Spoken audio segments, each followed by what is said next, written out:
Hello everyone, hope you all are doing good. So today we are going to start chapter 3 Money and Credit of your book Economics.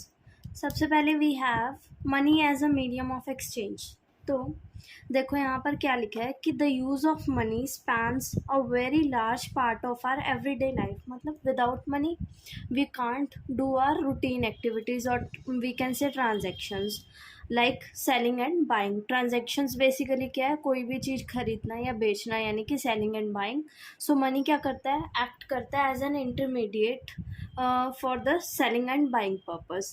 Look around you and you would easily would be able to identify several transaction involving money in any single day. हम आसपास अपना कितनी जगह देखते हैं. हमें कभी pencil चाहिए, पेन चाहिए, उसके लिए भी क्या चाहिए, हमें मनी चाहिए.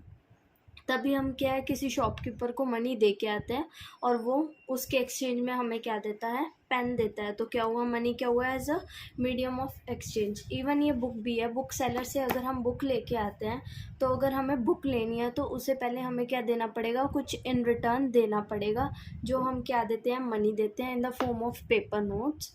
या फिर हम आजकल ऑनलाइन ट्रांजेक्शन करते हैं from one cell phone to another, तो उसको भी हम क्या बोलेंगे, मनी बोलेंगे. तो ये क्या हुआ, हमारा मीडियम ऑफ एक्सचेंज हुआ. हमने बुक ली और और उसे हमने क्या दिए, पैसे दिए. Can you make a list of these. In many of these transactions goods are being bought and sold with the use of money. आ गया ना, गुड्स क्या है, बेचे और खरीदे जाते हैं with the use of money. In some of these transaction services are being exchanged with money. अब सिर्फ हम गुड्स ही नहीं परचेज करते, हम क्या करते हैं, सर्विसेज भी परचेज करते हैं. फॉर एग्जाम्पल, अगर हमने किसी बस पे जाना है तो हम क्या करते हैं, बस वाले को पैसे देते हैं. तो जो हम इन रिटर्न उसको पैसे देते हैं वो क्या, और उसके बदले में हमें जो एक्सचेंज में सर्विस मिलती है तो वो भी क्या है, एक तरह से सेलिंग और बाइंग ही है. वो किसी भी चीज़ की हो सकती है, गुड्स की भी और सर्विसेज की भी. जैसे हम सैलून पे जाते हैं हेयर कट के लिए, ये क्या, it is a kind of service. जहाँ हमारे पास क्या है, कोई स्किल इंक्लूड हो जाती है, वो आ जाता है. किसी सिंगर के शो में किसी कॉमेडियन के गाना सुनने जा रहे हैं, कॉमेडी स्टैंड अप देखने जा रहे हैं, वो क्या, उनकी सर्विस है, वो प्रोवाइड कर रहे हैं, स्किल है क्योंकि उनके पास. ठीक है. For some there might not be any actual transfer of money taking place but a promise to pay later. ज़रूरी नहीं है कि at the time at the spot हमें ट्रांजैक्शन वो करनी है. हम क्या कर सकते हैं, डेफर्ड बेसिस पे भी दे सकते हैं. डेफर्ड का मतलब होता है टू पे मनी इन फ्यूचर, बट हमने क्या किए, गुड्स आज ही खरीद लिए. जैसे कि एग्जाम्पल है चेक. चेक क्या डेफर्ड बेसिस पे होता है कि आज नहीं, महीने तक हम उसको क्लियर करा सकते हैं. या फिर हमने किसी से उधार पे ले लिया, तो ये क्या हुआ, promise to pay later. Have you ever wondered why transactions are made in money. अब ये क्वेश्चन आता है कि ट्रांजेक्शन सिर्फ मनी के उसी में क्यों होती है. रीज़न क्या है इसका, सिंपल है. A person holding money can easily exchange it for any commodity. अब क्या कर सकता है, जिसके पास भी मनी है वो क्या कर सकता है, किसी भी कॉमोडिटी के अगेंस्ट एक्सचेंज कर सकता है, और सर्विस के अगेंस्ट दैट ही और शी माइट वांट, जो भी उनको चाहिए. Thus everyone prefers to receive payments in money. हर किसी को क्या चाहिए होती है, पेमेंट चाहिए होती है, किस में, मनी में ही ट्रांसफ़र हो. ताकि क्योंकि कोई भी क्या है, मनी को एक्सेप्ट करने से रिफ्यूज़ नहीं कर सकता, क्योंकि मनी क्या है, एक्ट करती है as a legal tender. Legal tender का मतलब होता है जिसे हमारी गवर्नमेंट ने पास किया हुआ हो. And then exchange the money for things that they want, और उसके बदले एक्सचेंज कर लेते हैं जो उनको चाहिए होता है. Take the case of shoe manufacture. He wants to sell the shoes in the market and buy wheat. अब क्या, शू सेलर को क्या करना है, अपने शूज़ बेचने हैं और उसकी जगह वीट लेनी है. ठीक है. उसके बाद the shoe manufacture will first exchange the shoes that he has produce for money. सबसे पहले क्या करेगा, अपने शूज़ को सेल करेगा, उसके बदले में उसके पास क्या आएगी, मनी आएगी. देन वो क्या करेगा, उसी मनी से बाय करेगा फर्दर वीट को. Imagine how much more difficult it would be if shoe manufacturer had to directly exchange shoes for wheat. अगर उसको डायरेक्टली शूज़ के बदले वीट लेनी पड़े तो वो क्या करेगा. उसके लिए हमारे पास आएगा, इस वाले सिस्टम को हम बोलेंगे barter system.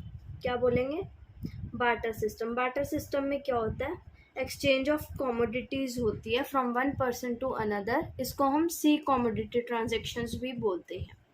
He would have to look for a wheat growing farmer who not only wants to sell wheat. अब उसको क्या करना पड़ेगा, किसी ऐसे फार्मर को ढूंढना पड़ेगा जिसको सिर्फ अपनी wheat ही नहीं बेचनी, बट उसको क्या करना है, इन एक्सचेंज में शूज़ बाय करने हैं, तभी जाके बनेगा. अब एक ही टाइम पे दोनों चीज़ों का मिलना है, एक फार्मर का मिलना है जिसको अपनी wheat सेल करनी है और शूज़ बाय करने हैं, और अगेंस्ट अदर पार्टी मिलना जो क्या कर रही है, जिसको शूज़ सेल करने हैं. अब ये वाला जो दोनों को एक दूसरे की चीज़ जो कंप्लीट कर रहे हैं, मतलब कि, तो उसको हम क्या बोलेंगे, डबल कोइंसिडेंस ऑफ वांट्स. ये वाली टर्म क्या होगी हमारे, डबल कोइंसिडेंस ऑफ वांट्स. इसीलिए क्या है, वो बार्टर सिस्टम जो था वो बहुत ही ज़्यादा डिफ़िकल्ट था करने के लिए, क्योंकि इसकी सबसे बड़ी डिसएडवांटेज जो है बार्टर सिस्टम की है, double coincidence of wants. He would have to look for a wheat growing farmer who not only wants to sell wheat but also wants to buy the shoes in exchange. That is, both parties have to agree to sell and buy each other commodities. This is known as double coincidence of wants. मतलब कि both the parties have to agree to buy and sell each other commodities are known as double coincidence of wants. ठीक है. What a person desired to sell is exactly what the other wishes to buy. जो एक बंदा बेचना चाहता है exactly वही क्या है दूसरे को बाय करने की भी विश हो, तो उसको हम क्या बोलेंगे, डबल कोइंसिडेंस ऑफ वांट्स बोलेंगे. In the barter system where these goods are directly exchanged without the use of money, double coincident of wants is an essential feature. जहाँ पर जब मनी नहीं थी तो वहाँ उस केस में हमें क्या करना पड़ता था, double coincidence of wants he देखनी पड़ती थी कि किसको मेरी चीज़ लेनी है और किसके पास जो मुझे चाहिए वो अवेलेबल है. और जो एक्सचेंज होता था उसको हम बार्टर सिस्टम बोलते हैं. और जो हम फाइंड आउट कर रहे हैं कि हमें जो चाहिए और सामने वाले को जो हमें देना है, अगर वो सेटिस्फाई कर रहा है तो उसको हम बोलेंगे double coincidence of wants. Next we have, in contrast, in an economy where money is in use, money by providing the crucial intermediate step eliminate the need of double coincidence of wants. अब money के सब accept करते हैं, money के बदले हम कुछ भी ले सकते हैं, पानी की बॉटल, बैग, कपड़े, everything we can buy in exchange of money. तो there is no problem of double coincidence of wants. इसीलिए क्या है, मनी ने सबसे पहले इंट्रोड्यूस होते ही एलिमिनेट कर दिए प्रॉब्लम, कौन सी, डबल कोइंसिडेंस ऑफ वांट्स की. It is no longer necessary for the shoe manufacture to look for a farmer who will buy shoes and at the same time sell wheat. ठीक है. All he has to do is to find a buyer of shoes. सबसे पहले उसको अपना buyer देखना. Once he has exchange shoes for money he can purchase wheat और any other commodity in the market, since money acts as an intermediate in the exchange process called medium of exchange. Money को medium of exchange क्यों कहा जाता है, because money acts as a intermediate in the medium of exchange. Okay. Then we have modern forms of money. We have seen that money is something that can act as a medium of exchange in transaction. Before the introduction of coins, a variety of objects was used as money. जब हमारे पास क्या थे, जब हमारे पास coins नहीं आए थे तो वैरायटी ऑफ ऑब्जेक्ट्स को क्या यूज़ किया जा रहा था, एज मनी यूज़ किया जा रहा था. For example, since the very early ages Indian use grains and cattle as money.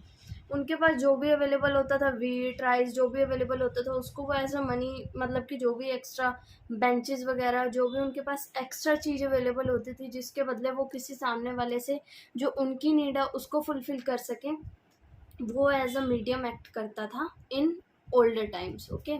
There after came the use of metallic coins. फिर इन्होंने क्या स्टार्ट किया, मेटेलिक कॉइन्स आने स्टार्ट हुआ. गोल्ड, सिल्वर, कॉपर कॉइन्स, ये सब कुछ आना स्टार्ट हुआ. अब गोल्ड कॉपर को ऐसे कैरी करना तो बहुत डिफिकल्ट था, बट हाँ, इनको मेल्ट किया जा सकता था इजीली. तो ये क्या थे, easily one place to another लेकर जा सकते थे. A phase which continued well into the last century. सबसे पहले है currency. Modern forms of currency include currency paper notes आते हैं और कॉइन्स इंक्लूड करती है कौन सी modern form of currency unlike the things we use as money earlier money currency is not made of precious metal अब जो modern currency है ये प्रीशियस मेटल की नहीं बनी हुई it is of very very very less value क्योंकि जो नोट्स होते हैं वो पेपर के होते हैं और जो कॉइन्स होते हैं वो भी बहुत ज़्यादा कम वैल्यू वाले उसके होते हैं ठीक है And unlike grain and cattle, they are neither of everyday use. The modern currency is without any own use of its. मतलब कि इसका कोई अपना यूज़ तो है ही नहीं कि हम अलग से इसको पर्सनल यूज़ में ले सकते हैं. Then why is it accepted as a medium of exchange? It is accepted as because the currency अब क्या करेंसी को क्या किया हुआ ऑथराइज किया हुआ किसने by the government of the country इसी टर्म को हम क्या बोलते हैं कि लीगल टेंडर भी है हमारे पास ठीक है. In India, the RBI issues currency notes on the behalf of central government. RBI क्या करता है इशू करता है करेंसी नोट किसके बिहाफ पे सेंट्रल गवर्नमेंट के बिहाफ पे और as per law no other individual और organisation is allowed to issue currency. अब वन मार्कर में आ जाता है कि हु इशू नोट्स तो कौन करता है आरबीआई इशू करती है on the behalf of central government. उसके बाद है moreover the law legalise the use of rupee as a medium of exchange medium of payment that can not be refuse. अब कोई भी क्या रिफ्यूज नहीं कर सकता इसको किसको रुपी को एक्सेप्ट करने से because it contains legal tender. No individual in India can legally refuse a payment made in rupees, hence the rupee is widely accepted as a medium of exchange. अब हमारे पास क्वेश्चन आ जाता है why money is accepted as a medium of exchange. तो हमें ये सब कुछ एक्सप्लेन करना पड़ेगा कि मॉडर्न मनी में इंक्लूड का होता है पेपर नोट्स और कॉइन्स होते हैं जिसको हम जो क्या है आरबीआई प्रिंट करता है on the behalf of central government.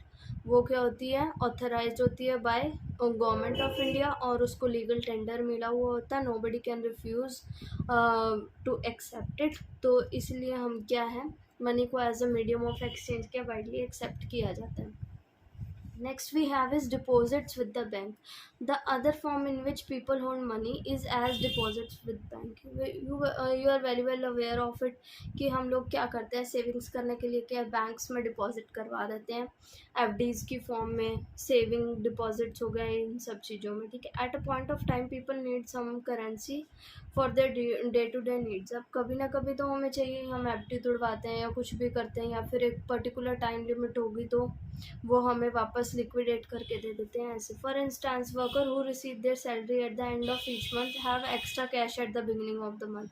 अब जिनको मंथ के एंड में क्या मिलती है कम सैलरी मिलती है तो उनके पास क्या मंथ की स्टार्टिंग में एक्स्ट्रा कैश होता है तो वो क्या करते हैं एक्स्ट्रा कैश का घर पे रखो तो डर होता है कि चोरी ना हो जाए या कुछ तो वो क्या कर देते हैं बैंक अकाउंट ओपन करके उसमें डिपॉजिट कर देते हैं सो दैट उस पर इंटरेस्ट भी आता रहेगा और बैंक तो क्या है सेफेस्ट प्लेस है मनी को रखने के लिए. तो they deposited with the banks by opening a bank account in their name. Banks accept the deposits and also pay an amount of interest on their deposit जिससे क्या उनके इंटरेस्ट मिलता है तो क्या मनी बढ़ती भी रहती है. पर्टिकुलर इंटरेस्ट रेट होता है at particular point of time 4% 5% जितना भी होता है depending upon the type of bank account you have opened और एट व्हाट टाइम ठीक है. In this way people's money is safe with the banks and it earns an amount as interest ठीक है. People also have provision to withdraw money and when they require. ये क्या होते हैं demand deposits होती हैं कि जब तक बैंक के पास पड़ी है हमें कुछ इंटरेस्ट मिलता रहेगा उस टाइम तक जितनी भी अमाउंट है और हम जब भी चाहे उसको ऑन डिमांड क्या विड्रॉ भी करवा सकते हैं. Since the deposit in the bank account can be withdrawn on demand, these are called demand deposit. Demand deposits क्या होती हैं 1 या 2 मार्कर का ना क्वेश्चन आता है. Demand deposits are those deposits which can be withdrawn on from the bank accounts on demand are known as demand deposits ठीक है. Next we have demand deposits offer another interesting facility. अब और क्या demand deposit की facility है. It is a facility which lends it is the essential characteristic of money. You would have heard of payments being made by cheques. अब क्या करते हैं हम, पेमेंट जो करते हैं चेक्स पे ऑन डेफर्ड बेसिस, तो क्या होता है हमें बार बार जाके ये नहीं करना पड़ता कि जाके चेक दिया और फिर इतना लंबा जाएगा काम। One bank account to another bank account क्या ऑटोमेटिकली ट्रांसफ़र हो जाता है अगर हमारे बैंक में सफिशेंट बैलेंस पड़ा है तो, ठीक है। For the payment through cheque the payer who has an account with the bank makes a cheque out of a specific amount. Cheque is a, अब चेक क्या होता है ये भी आ जाता है। चेक होता है is a paper instructing the bank to pay a specific amount, कि एक स्पेसिफिक अमाउंट पे करनी है फ्रॉम द पर्सन अकाउंट जो उसका अकाउंट है, to the other person accounts in whose name the cheque has been issued, जिसके नाम पे चेक है। यानी कि देखो अब इसके अंदर है ये क्या है, चेक पेमेंट चल रही है। अब जैसे इसमें क्या है, जो जिसने चेक कट किया है, जो भी ये मिस्टर साहिल है, अगर इसने चेक कट किया है तो ये क्या कहेगा कि मेरे अकाउंट में से पैसा किसके अकाउंट में ट्रांसफ़र कर दो, 57,000 का प्रेम कुमार के अकाउंट में, ठीक है। ये होता है, इसको हम चेक नंबर बोलते हैं। And this is our coding used by the bank. और ये क्या पे अकाउंट है, so that the cheque will not be endorsed to one person to another, ठीक है। उसके बाद thus we see that demand deposit share the essential features of money. Demand deposits में भी क्या बहुत सारे फीचर्स है किसके, मनी के। This facility of cheque against demand deposits makes it possible to directly settle payments without the use of cash. Since demand deposits are accepted widely as a means of payment along with currency, they constitute money in the modern economy. तो money में अब क्या क्या आ गया हमारे पास, एक तो currency आ गई, करेंसी में भी फर्दर क्या है, पेपर नोट्स है और कॉइन्स है। करेंसी के बाद हमारे पास क्या आ गई, डिमांड डिपॉजिट्स आ गई। डिमांड डिपॉजिट्स में हमारे पास क्या है कि हम ऑन डिमांड उसको विड्रॉ भी करा सकते हैं और उसके अगेंस्ट क्या है, चेक भी कट कर सकते हैं, ठीक है। उसके बाद है you must remember the role that banks play here. अब बैंक क्या रोल प्ले करते हैं, but for the banks there would be no demand deposits and no payment by the cheques against these deposits. The modern forms of money are, अब modern forms क्या money की मैंने पहले ही बता दिया, करेंसी और डिपॉजिट्स है। करेंसी के अंदर ये दो आते हैं हमारे पास, जो ये मैंने बताया था कि पेपर नोट्स हैं और कॉइन्स हैं, और ये हमारी क्या हो गई, डिमांड डिपॉजिट्स हो गई, ठीक है। Are closely linked with the working system of the modern banking. Next we have is loan activities of bank. अब जो हम पैसा डिपॉजिट करवा के रखते हैं बैंक के पास, हमें उसी टाइम तो नहीं चाहिए ना, कुछ परसेंटेज चाहिए। कि मान लो मैंने 2 लाख रुपए बैंक में डिपॉजिट करा के रखे हुए हैं, अब मैं किसी भी टाइम जाके मान लो मैं महीने बाद जा रही हूँ और मेरे को थोड़े पैसे की ज़रूरत पड़गी। अब ऐसा तो नहीं है ना कि मैं बैंक से कितना 2 लाख ही निकलवा लूँगी, बैंक से कुछ परसेंटेज निकलवाऊँगी। Maybe it would be 10,000, 20,000, 50,000, 1 lakh, मतलब सारा नहीं निकलवाऊँगी। तो ये क्या होता है, बैंक का एक्सपीरियंस होता है कि कुछ वो क्या रखते हैं in the form of cash रखते हैं अपने पास कि विड्रॉ कर सकें तो उनको प्रॉब्लम ना आए देने में, और बाकी जो अमाउंट बचती है वो क्या कर देते हैं, जिनको लोन चाहिए होता है उनके लिए क्या कर देते हैं, क्रेडिट क्रिएशन कर देते हैं, सो दैट क्या है, मनी सप्लाई चलती रहे मार्केट में और बाकी भी पैसा काम आता रहे, और इनसे उनको भी इनकम जनरेट होती है क्योंकि लोन के अगेंस्ट उनको भी क्या मिलता है, इंटरेस्ट मिलता है। तो let us take the story of bank further. What banks do with the deposits when they accept from the public. There is an interesting mechanism जो वर्क करता है यहाँ पर। Bank keeps a small proportion of the deposits of cash themselves. जो मैंने तुम्हें बताया कि बैंक का एक स्मॉल प्रोपोर्शन रखता है। मान लो कि तुम्हारे पास कितने हैं, 2 लाख मान लो 2 लाख रुपए की टोटल डिपॉजिट्स है किसके पास, बैंक के पास, ठीक है। बैंक के पास अगर 2 लाख की टोटल डिपॉजिट्स है तो बैंक इसका कुछ परसेंट रखेगा depending upon the CRR ratio, यानी कि कैश रिजर्व रेशो कितनी है बैंक के पास। CRR रेशो कौन डिसाइड करता है, RBI डिसाइड करता है। ये मेनली 10 to 15% होती है। लेट्स टेक इट, अज्यूम कर रही हूँ मैं कि ये 15% है, तो बैंक क्या रखेगा, इसका 15% रखेगा, मतलब कि in the form of cash. उसके पास कितना रहेगा, 30,000 उसके पास रहेगा। तो अभी भी बैंक के पास कितना पैसा बच गया, रिमेनिंग अमाउंट बच गई है जो वो बच गया बैंक के पास 1,70,000 का। अब क्वेश्चन ये उठता है कि ये 1,70,000 का बैंक क्या करेगा। देखो for example bank in India these days hold about, यहाँ भी लिखा है कि 15% ही होल्ड करते हैं deposits as cash. This is kept as a provision to pay to the depositor who might come to withdraw money from the bank on any given day. जिनको क्या चाहिए ऑन डिमांड, कभी भी जिनको क्या कराना पड़ सकता है, विदड्रॉ कराना पड़ सकता है। बैंक मना तो नहीं कर सकता कि अभी मेरे पास नहीं है, मैंने यूज़ किया हुआ पैसा, नहीं ना, we can go any time to the bank for withdrawing the money. Since on a particular day only some of its many depositors come to withdraw money, the bank is able to manage with this cash. तो bank क्या कर लेता है, manage कर लेता है. Bank use the proportion of the deposit to extend loans. अब क्या करता है, क्रेडिट क्रिएशन. अब क्या करेगा, ये 1,70,000 जो है बैंक इसको क्या देगा, क्रेडिट क्रिएशन करेगा, जिससे क्या मनी सप्लाई होगी मार्केट में. ये किस लिए होती है, कंट्रोल करने के लिए इन्फ्लेशन को या डिफ्लेशन को. ये आगे आएगा नेक्स्ट क्लास में तुम्हारे पास. इन केस आप कॉमर्स ऑप्ट करोगे तो आपको पता लगेगा कि क्रेडिट क्रिएशन क्यों करते हैं और उसके बाद ये इन्फ्लेशन और डिफ्लेशन पे कैसे इम्पैक्ट डालती है. ठीक है. So there is a huge demand for loans for various economic activities. We shall read more about this in the following section. Bank make use of this deposit to meet the loan requirements of the people. किसी को house loan चाहिए, किसी को industrial loan चाहिए, किसी को home loan चाहिए, कुछ भी मतलब कि बनवाने के लिए, किसी को बिजनेस के लिए चाहिए, किसी को फार्मिंग के एग्रीकल्चरल बेसिस पे लोन चाहिए कि उन्होंने इक्विपमेंट्स वगैरह लेना है, तो कुछ भी हो सकता है in order to raise the GDP level raise करने के लिए. सो दैट प्रोडक्शन को क्या मिलेगा, इससे किक स्टार्ट मिलेगा. Banks mediate between those who have surplus funds, यानी कि जिसके पास के सरप्लस फंड्स किसके पास होंगे, डिपॉजिटर्स के पास. मेरे पास अगर सैलरी आई है 20,000 रुपये, मुझे 20,000 पूरे महीने में इतनी नहीं चाहिए, मेरा सिर्फ एक्सपेंस 10,000 का होता है और मुझे इतना बहुत है, तो 10,000 क्या है, मैं बैंक में डिपॉजिट करा रही हूँ, तो वो क्या मेरे पास सरप्लस है, तो मैं कौन हूँ, depositor. And those who are in need of these funds are the borrowers. Borrowers कौन है, अगर कोई मतलब कि मैंने अब बैंक में क्या कर दिया, 10,000 डिपॉजिट कर दिया और वो फर्दर जिस बैंक ने जिसको लोन प्रोवाइड किया 10,000 का, वो कौन है, बोरोअर है. और बैंक जो है वो क्या, लेंडर है.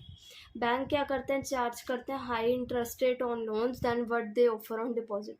डिपॉजिट पे जितना वो ऑफर करते हैं उससे ज़्यादा वो इंटरेस्ट रेट रखते हैं. सो इसका मतलब क्या है, इंटरेस्ट रेट ज़्यादा होता है उनका, किससे, जो वो ऑफर करते हैं उस वाले रेट से. क्यों, क्योंकि इस रेट का जो डिफरेंस होगा वही क्या होगी, बैंक की इनकम होगी ना, वो चीज़ है. अगर बैंक रखी पहले ही ऑफर रेट ही, अगर बैंक रख देगा कि 7% ऑफर रेट, मतलब जो हमने डिपॉजिट कराई है उसके ऊपर जो रेट होता है वो ऑफर रेट है. अगर वो हमें 7% प्रोवाइड करा रहा है और उधर से वो 6% ले रहा है लॉन इंटरेस्ट पे, तो वो 1% लॉस में गया ना.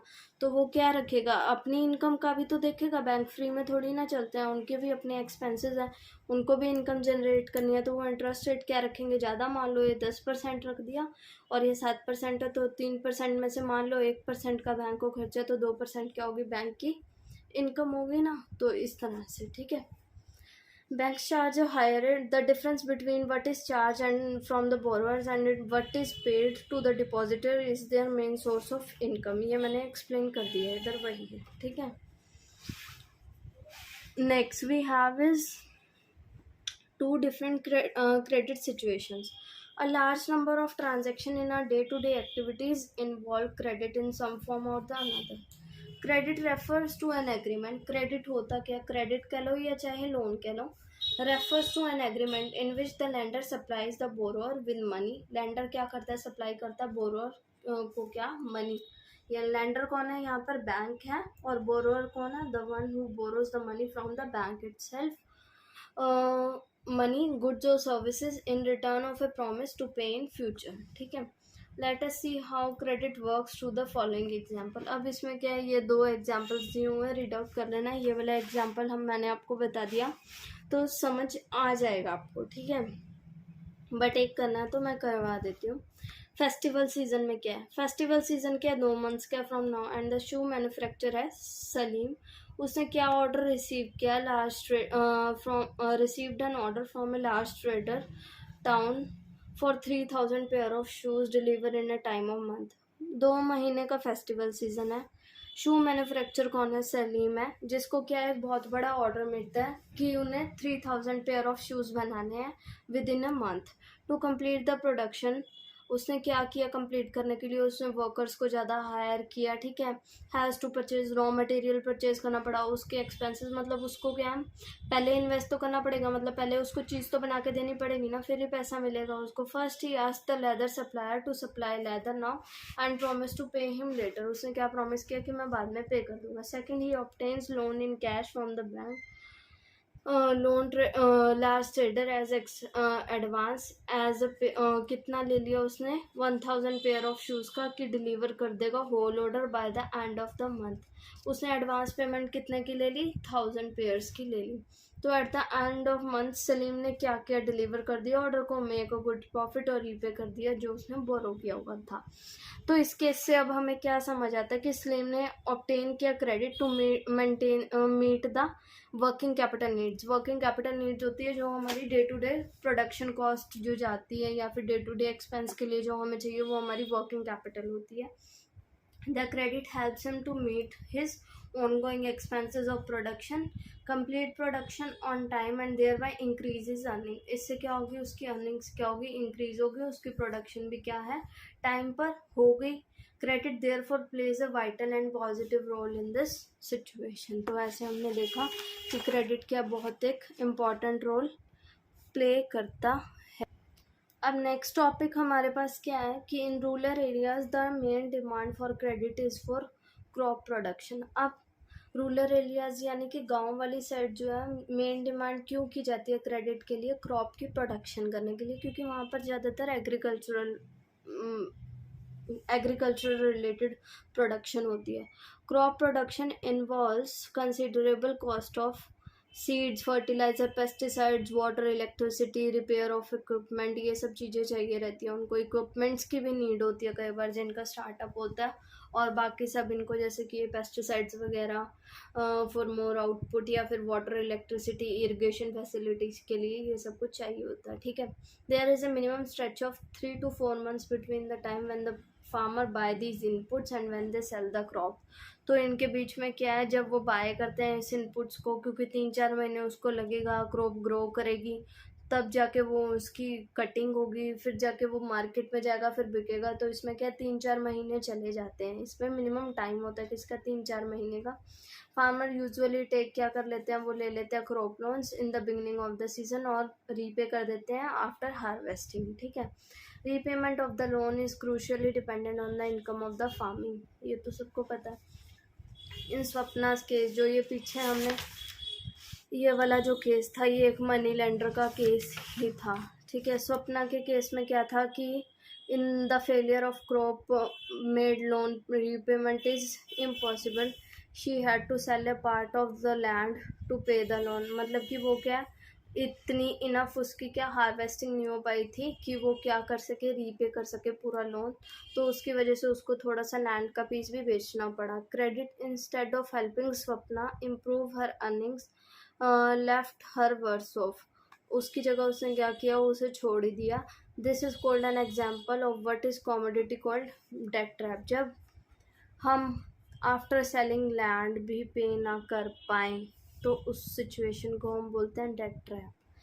Credit in this case pushes the borrower into a situation which recovery is painful। जब अब when a borrower is unable to pay his debts is the situation of debt trap। important है ये, 1 marker में भी आ जाता है और explain करना भी आ जाता है। Explain debt trap with example, okay. तो आप इसमें ये स्वप्ना वाला केस डाल सकते हो। In one situation credit help to increase earning, जैसे हमने ये शू वाला केस देखा, इसमें क्या था, फेस्टिवल सीजन वाला, इसमें क्या हुई, उसकी अर्निंग इंक्रीज हुई। और on the other hand Swapna के केस में क्या प्रॉब्लम आ गई, डेट ट्रैप की प्रॉब्लम आ गई, ठीक है।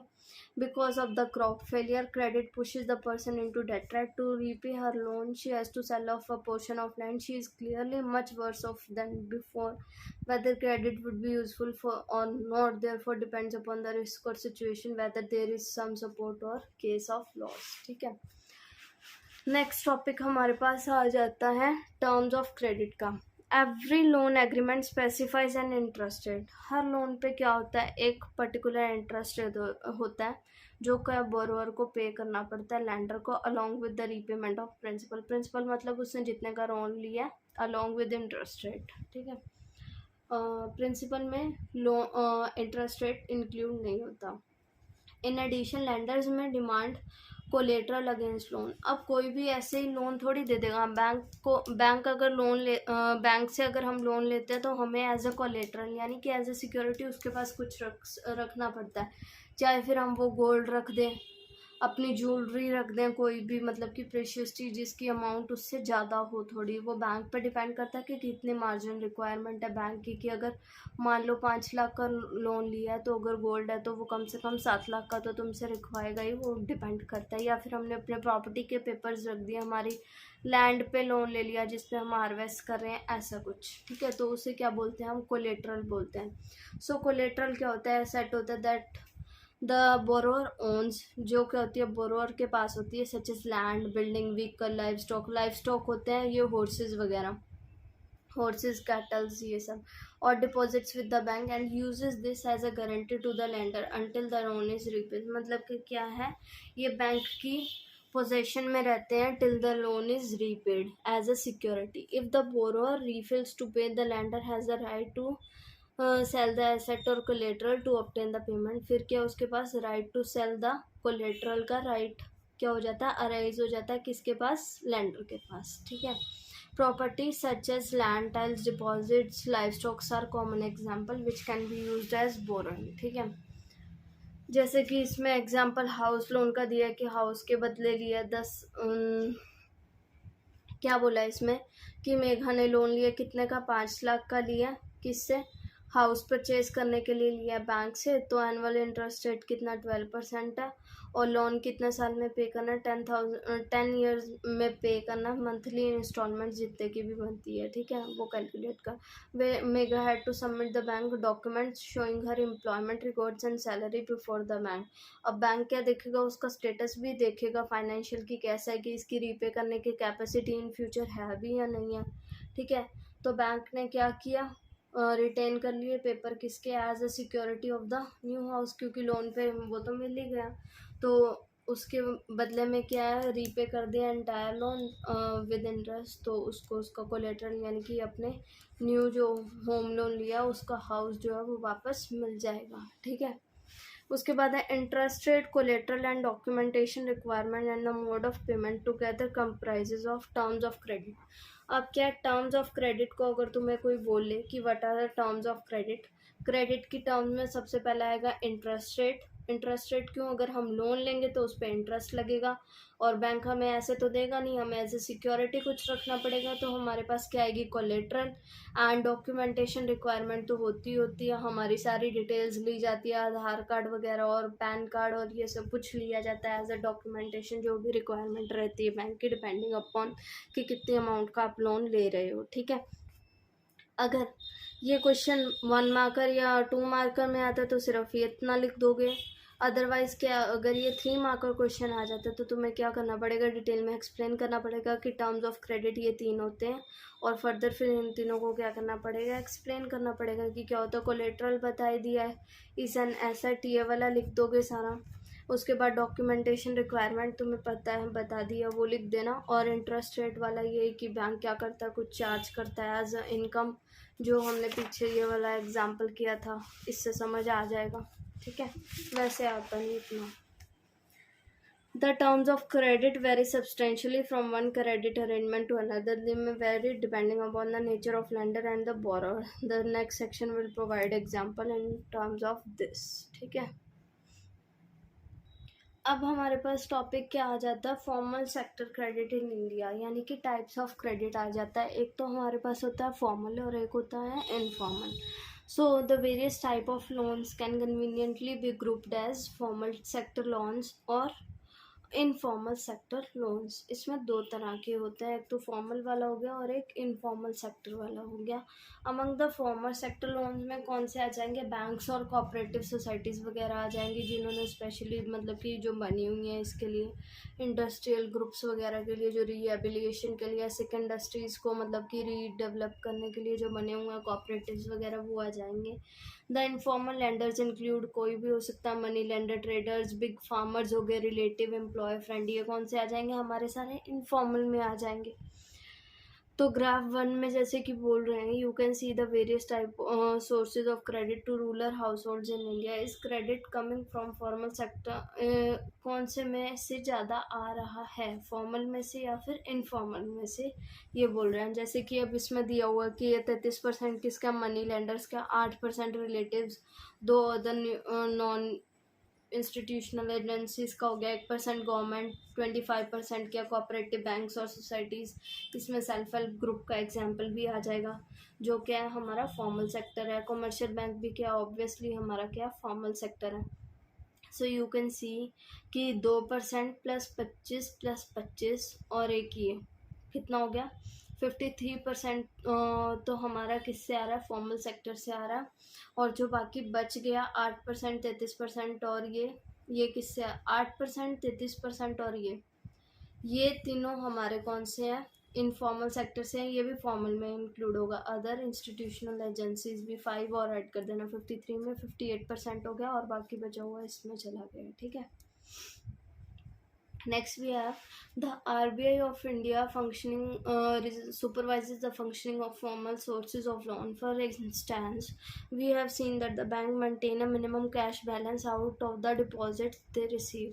अब क्या करना पड़ता है, वही CRR वाली बात, कैश रिजर्व रेशो जो मैंने पहले बताया था कि 15% जैसे रखी हुई है, 30,000 क्या उन्होंने एज अ कैश अपने पास रख रखा है, 170 उन्होंने किसको दे दिया, बैंक क्रेडिट क्रिएशन कर दिया जनरल पब्लिक को। The RBI monitors the banks in actually maintaining the cash balance. अब बैंक क्या करता है, इसके ऊपर क्या रखता है, सुपरविजन रखता है कि जो बैंक है वो सही से, कमर्शियल बैंक जो है वो सही से काम नहीं कर रहे हैं या नहीं कर रहे हैं as per the provisions made by the RBI, जिस टर्म को हम बोलते हैं मॉरल सुएशन।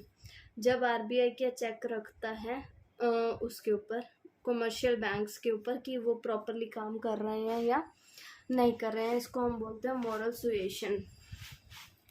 इसमें क्या होता है, अगर RBI को लगता है कि बैंक्स जो हैं उसके प्रोविजंस के अकॉर्डिंग काम नहीं कर रहे, तो RBI पहले तो बैंक को सिंपली वॉर्न कर देगा। अगर फिर भी कमर्शियल बैंक्स नहीं मानते तो उसको क्या स्ट्रिक्ट एक्शंस इम्पोज करने पड़ते हैं।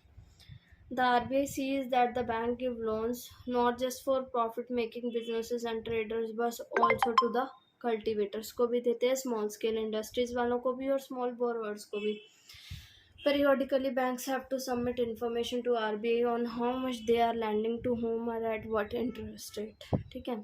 There is no organization which supervises the credit activities of the lenders in the informal sector में ऐसा कुछ भी नहीं होता कि कोई ऑर्गेनाइजेशन को वो करेगी, नहीं है। हमारा पर्सनल पॉइंट ऑफ व्यू है, हमने अपने ब्रदर से पैसे ले लिए, अपने किसी फ्रेंड से ले लिए जो कि आगे हमारे रिलेटिव्स के अंदर आ गए, तो ये सब है। हमने किसी बड़े मनी लेंडर से पैसे ले लिए कि हाँ जी हमें पैसा चाहिए, वो प्रोवाइड कराते हैं, बट वो क्या बैंक से थोड़ा सा हाई इंटरेस्ट रेट चार्ज करते हैं, बट इतना भी होता है वो एज ए कोलेटरल उधर कुछ भी देने की ज़रूरत नहीं पड़ती हमको, क्योंकि इनफॉर्मल है ना वो, इसीलिए they can land at what ever interest rate. अब उनका कोई वो इंटरेस्ट रेट नहीं होता, जितना मर्जी है तो 30%, मर्जी है तो 20% दे चूज़, उसकी उनकी मर्जी है। There is no one stop to them from using their, कोई भी ऐसा वो नहीं है जो उनके अनफेयर मीन्स को क्या है to get their money back, कुछ भी नहीं कर सकते, कोई भी रोक नहीं सकता। Compare to the formal lenders, most of the informal lenders charge a much higher interest on loans, thus the cost to the borrower of informal loans is much higher. वो क्या होती है, थोड़ी सी ज़्यादा हायर हो जाती है, क्योंकि इधर कोलेट्रल नहीं दी जाती, बैंक को कोलेट्रल भी रखनी पड़ती है। But when we don't have any collateral, तब हमारे पास और कोई ऑप्शन ही नहीं है, तो सर्वाइवल के लिए हमें कुछ तो करना पड़ेगा, तो फिर हमें मनी लेंडर से लेना पड़ता है, ठीक है। उसके बाद है high cost of borrowing means a higher part of earnings of the borrowers. अब क्या अगर हाई कॉस्ट लग रही है बोरोइंग, तो इसका मतलब है कि उनका बहुत सारा पार्ट किस में चला जाएगा, रीपे करने में ही चला जाएगा लोन के, क्योंकि इंटरेस्ट ही इतना ज़्यादा है। Hand the borrower had less income, उनके पास इनकम क्या बहुत कम बच जाती है खुद के पास। In certain cases the high interest rate for borrowing can mean that the amount to be repaid is greater than the income of the borrower, यानी कि जो अमाउंट हमें रीपे करनी है वो कभी कभी इनकम से भी ज़्यादा हो जाती है, जिस सिचुएशन को हम बोल देते हैं डेट ट्रैप, जो हमने किसके केस में देखा था पीछे, स्वप्ना के केस में। ठीक है, ये वाला कि जब अमाउंट रीपे करना is more than the income of the borrower, so this is the situation of debt trap. Also, people who might wish to start an enterprise by borrowing may not to do with the high cost, उनको फिर high cost से नहीं करना चाहिए, क्योंकि already startup है उनका। Starting में इतना पहले ही बंदा नॉर्मल प्रॉफिट रखता है, ऐसा थोड़ी है 100 की चीज़ 1000 में डायरेक्ट बेचने लग जाएगा, नहीं। वो 100 वाली चीज़ पहले 105 से 102 से ऐसे स्टार्ट करेगा ना, नॉर्मल प्रॉफिट रखेगा, ये चीज़ है। For these reasons banks and cooperative society need to lend more, इनको इसी वजह से ज़्यादा लैंड करना पड़ता है, सो दैट ये क्या है, एक्सप्लॉइट ना कर पाए। कौन, ये मनी लेंडर्स और रिलेटिव्स भी कह सकते हैं हम। ठीक है, उसके बाद है many people could borrow cheaply a variety of needs, they could grow crops but small setups, they can do small setup small scale industries, they could start up new industries or trade in goods. Cheap and affordable credit is crucial for the country's development. Cheap और affordable credit क्या है, बहुत ज़्यादा ज़रूरी है किसके लिए, country की डेवलपमेंट के लिए। ठीक है, उसके बाद हमारे पास फॉर्मल और informal credit, who gets what, किसको क्या मिलता है। तो ग्राफ 2 में बोला shows the importance of formal और informal credit in urban areas. अब जैसे इसमें है कि house of all the loans taken by the urban household what percentage were formal and what was informal. Blue वाले में क्या बोल रही है, फॉर्मल है, और पर्पल वाली क्या है, ब्लू वाली है इनफॉर्मल, और पर्पल वाली क्या है, फॉर्मल है। तो इसमें फॉर्मल की परसेंटेज देख लो कितनी है, सिर्फ 15% है, किसमें, पुअर वाले में, क्योंकि इतने पढ़े लिखे नहीं होते तो डॉक्यूमेंट की रिक्वायरमेंट पूरी नहीं कर सकते ना, इनके पास एज कोलेट्रल कुछ होता, तो अल्टीमेटली इनको सर्वाइवल के लिए कुछ कमाना पड़ेगा, तो उसके लिए क्या करना पड़ता है, इनको इनफॉर्मल सेक्टर से ही लोन अप्रूव कराना पड़ता है। अब जिनके पास कुछ एसेट्स हैं वो क्या कर लेंगे, उसमें से ज़्यादातर थोड़ा इनफॉर्मल हो जाएगा और थोड़ा फॉर्मल हो जाएगा, जिसमें कि 53% क्या इनफॉर्मल सेक्टर है और ये क्या हमारा फॉर्मल है। अब वेल ऑफ हाउस होल्ड्स आगे, उसमें तो फॉर्मल ज़्यादा होगा क्योंकि वो पढ़े लिखे भी ज़्यादा होंगे, उनके पास सेविंग्स भी होगी, प्रॉपर्टी भी होगी एज अ कोलेटरल देने के लिए, तो वो इनफॉर्मल को चूज़ क्यों करेंगे, क्यों ज़्यादा इंटरेस्ट पे करेंगे। और जो रिच वाले आगे वो तो बिल्कुल भी मतलब कि नेग्लिजिबल के इक्वली होता है वैसे तो, बट इसमें 10% दे रखा है कि बहुत ज़्यादा ज़रूरत पड़ जाए तो 10% लेना पड़ सकता है, कि कई बार बंदा नहीं प्रेफर करता बैंक से या कोऑपरेटिव से लोन लेने का, तो रिलेटिव्स के पास जाता है, अदरवाइज 90% किस में जाता है, फॉर्मल सेक्टर के पास ही जाता है। इसमें सारी यही एक्सप्लेनेशन दी हुई है कि रिच हाउस होल्ड जो है अवेल करते हैं cheap credit from formal lenders, where the poor क्या करते हैं, पे करनी पड़ती है लार्ज अमाउंट, क्योंकि वो इनफॉर्मल सेक्टर से लेते हैं।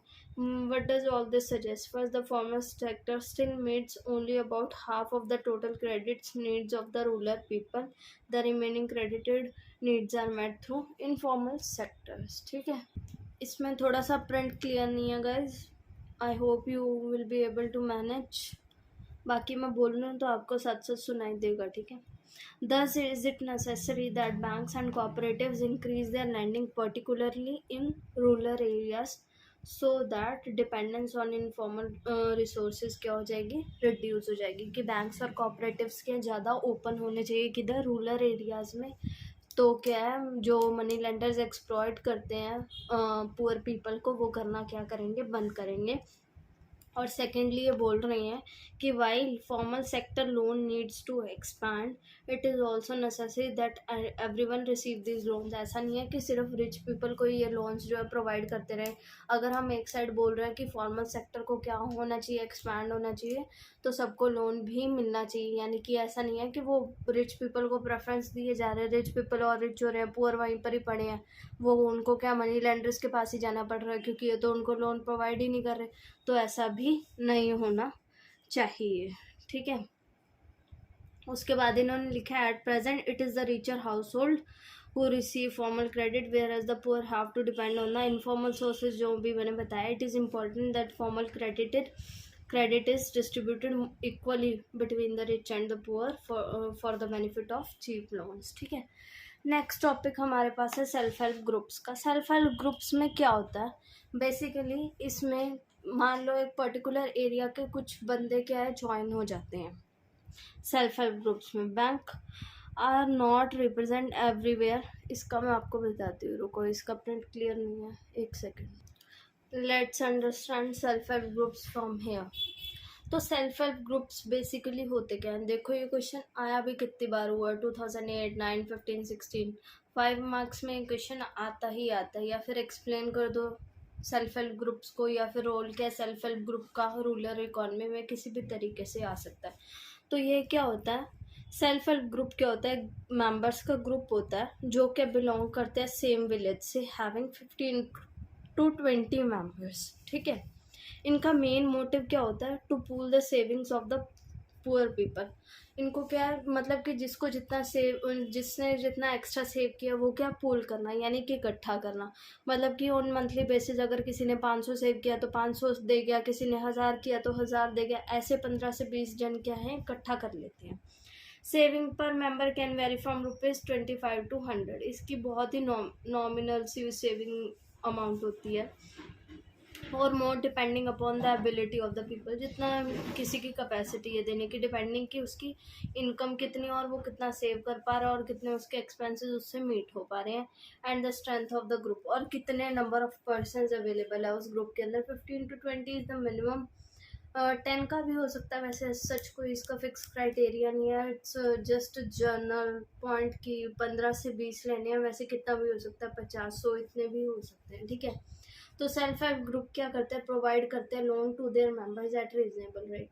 अब जो उन्होंने पूल करके रखा होता है, मान लो कि 10,000 पूल करके उनकी टोटल अमाउंट होगी bye the end of month, और उसी में से ये एक मिस्टर ए बंदा है जिसको क्या पड़गी, पैसे की ज़रूरत पड़गी, तो वो क्या करते हैं, उस बंदे को एज अ लोन प्रोवाइड कर देंगे बहुत ही रीजनेबल रेट पे, यानी कि 2, 1.5, 2, 3% डिपेंड करता है कि वो विलेज किस टाइप के या वहाँ के लोग किस टाइप के हैं, सो दैट उसको फॉर्मल या इनफॉर्मल सेक्टर के चक्करों में ना पड़ना पड़े। ठीक है, द एसएचजीज provide loan to their members at reasonable rate after a year और 2 if the group is regular in saving. अगर रेगुलर रहा ग्रुप सेविंग में, it becomes eligible for bank loans. फिर क्या ये बैंक लोन्स प्रोवाइड करने के लिए भी एलिजिबल हो जाता है अगर रेगुलरली ये 1-2 साल से सेव कर रहा है अच्छे से। ठीक है, तो क्या करेगा, लोन सैंक्शन कर देगा in the name of the group with the main motive to create self help employment opportunity for the members. In the recent years, many commercial and cooperative banks have provided loans to these SHGs। मतलब क्या है, commercial और cooperative banks ने बहुत सारे पिछले year में provide भी किए हैं लोन्स, किसको, इनको सेल्फ हेल्प ग्रुप्स को, for releasing mortgage loan for meeting working capital needs, ताकि इनकी पूरी हो जाए, और हाउसिंग मटेरियल्स, और for acquiring assets like swing machine हो गया, हैंडलूम्स हो गया, कैटल, मतलब ये जो भी छोटा मोटा स्टार्टअप करना चाहते हैं मिलके उसके लिए प्रोवाइड कराना, वर्किंग कैपिटल एक्सपेंसेस वगैरह। ठीक है, फिर the most important feature of SHCs is that most of these groups are being organised by women. ये क्या मोस्टली विलेजेस की विमेन्स ही ऑर्गेनाइज करती है। They are helping women to become financially और सेल्फ रिलायंट बनाने के लिए, और फाइनेंशियली इंडिपेंडेंट करने के लिए। The regular meetings of the groups provide a platform, provide करता है to discuss and act on a variety of social issues such as health हो गया, डाउरी हो गया, डोमेस्टिक वायलेंस हो गया, चाइल्ड मैरिज हो गया, एक्सेट्रा। तो इसमें हमने मेनली क्या देखा कि 15 से 20 जनों का एक ग्रुप होता है जो क्या करते हैं, पूल करते हैं उसकी सेविंग्स को। सेविंग पर member can be on very from ₹25 to 100, depend करता है कि उसकी स्ट्रेंथ या कैपेबिलिटी कितनी है देने की ऑन द इनकम। फिर ये क्या करेगा, लोन प्रोवाइड करेंगे to their members at reasonable rate, और आफ्टर ए ईयर और 2 ईयर ये लोन फ्रॉम बैंक भी क्या हो जाता है, एलिजिबल हो जाते हैं अगर रेगुलरली ये सेविंग्स कर रहे हैं तो। फिर लोन क्या किया जाता है, सैंक्शन किया जाता है।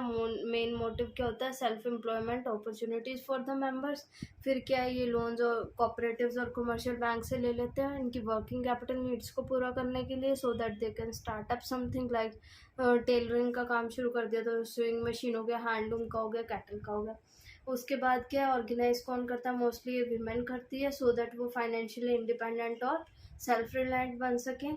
और प्रोवाइड करता है platform to discuss and act as a variety of social issues को भी एलिमिनेट करने में हेल्प करता है। हेल्थ हो गया, डॉरी हो गया, डोमेस्टिक वायलेंस और चाइल्ड मैरिज। ठीक है, अब जो हमने सेल्फ हेल्प ग्रुप का टॉपिक किया कि सेल्फ हेल्प ग्रुप बेसिकली होता क्या, उसके हमारे किसी और फॉर्म में भी आ सकता है क्वेश्चन, जैसे कि how do self help group help the poor in rural areas, या फिर हेल्प कैसे करता है solving in the problem of credit in rural areas, या फिर ये बेस्ट सोर्स कैसे है पुअर पीपल को हेल्प करने के लिए। तो जैसे कि एब्सेंस ऑफ कोलेट्रल इसका one of the major drawback है, इसको भी एलिमिनेट कर देता है। ये prevents poor from getting loans from the bank where there is no need of collateral और डिफिकल्ट पेपर वर्क वगैरह करना पड़ता है, ये सब प्रॉब्लम एलिमिनेट हो जाती है, इसीलिए सेल्फ हेल्प ग्रुप बनाए जाते हैं। या फिर इनका क्या कह सकते हैं हम कि इंटरेस्ट रेट क्या होता है, बहुत ज़्यादा लोअर होता है then that of the money lenders और the trader, they can get timely loans for the variety of purposes. ठीक है, फिर उसके बाद हम बोल सकते हैं it creates employment opportunities for the member who are rural people particularly for women. Women के लिए मेनली क्या ग्रुप्स कौन बनाती है, विमेन बनाती है, ये तो मैंने बता ही दिया। उसके बाद है इनकरेज करती है स्मॉल सेविंग्स को, और रूरल विमेंस को क्या करती है, हेल्प करती है सेल्फ रिलायंट होने में, और रेगुलर मीटिंग्स के लिए प्रोवाइड करती है platform to act and discuss about variety of social issues, ये भी हम डिस्कस कर चुके हैं, हेल्थ, न्यूट्रिशन, डोमेस्टिक वायलेंस और डोरी के बारे में। उसके बाद यही क्वेश्चन मोल्ड होके इस तरह से भी आ जाता है कि how do SHGs act to provide a platform for women to address their various social issues. अब इसमें भी यही लिख देंगे कि पर्टिकुलरली वुमेन ही होती हैं जो क्या बनाती है, सेल्फ हेल्प ग्रुप बनाती है और उनकी सेविंग्स को पूल करती हैं। ये क्या करते हैं, इनकरेज करती है मेंबर्स को कि वो सेव करें और इनेबल करें कि स्मॉल लोन्स ले लें in the way from the group itself to meet their needs. और इन दिस वे वो क्या करते हैं कि इकोनॉमिक इशू को क्या उनका सॉल्व करती है, that is the base of many social issues. ठीक है, उसके बाद क्या है, it is they are working for the blocks of organization for the rural people. Not only does it help for the women to become financially independent, it also help in meeting regular meetings of the group, provide a platform to discuss। ये सब आ गया, मतलब ये तीनों question में घुमा फिरा के वही बात लिखनी है। अगर ये पूछ रहे कि पुअर पीपल को हेल्प कैसे करता है तो इसके एडवांटेजेस लिख देने हैं। एक्सप्लेन करना तो सिंपल बता ही दिया, और इन दोनों का मिक्सचर क्या बनेगा कि विमेन को हम कैसे एड्रेस कर सकते हैं। ठीक है, ये वाले मैं सारे अब इम्पॉर्टेंट क्वेश्चंस आप लोगों को डिस्कस करवा रही हूँ। ठीक है, सबसे पहले हमारे पास है analyse the role of money as a medium of exchange. ये ऑलरेडी हम डिस्कस कर चुके हैं कि क्या इंपॉर्टेंट है, क्यों इंपॉर्टेंट है, क्योंकि intermediate as an intermediary act करता है for the services and goods and services exchange of transaction के लिए। Use of money as a medium of exchange has remove the major difficulty of double coincidence of bonds को इसने क्या कर दिया है, एलिमिनेट कर दिया है। ठीक है, उसके बाद है the medium of exchange of functioning implies that money is generally acceptable by the people, they can buy goods and services by they need using money. Money को क्या मल्टीलेटरल ट्रेड में फैसिलिटेट करती है, और कोई भी इसको क्या रिजेक्ट नहीं कर सकता। ये हम अपना खुद लिख सकते हैं, ज़रूरी नहीं जो इसमें लिखा है वही लिखना है, क्योंकि लीगल टेंडर है, वाइडली एक्सेप्टेड है, ईजी टू कैरी है, मतलब कि इसमें कोई वेट वगैरह इतना कुछ तो होता नहीं, हम वन प्लेस टू अनदर कहीं भी लेके जा सकते हैं। और मनी क्या क्या इंक्लूड करती है, करेंसी इंक्लूड करती है और डिपॉजिट्स इंक्लूड करती है। डिपॉजिट्स में हमारे डिमांड डिपॉजिट्स आ जाते हैं, चेकेबल डिपॉजिट्स आ जाते हैं, और करेंसी में हमारे पेपर नोट्स और कॉइन्स आ जाते हैं, ये लिख सकते हैं हम। ठीक है,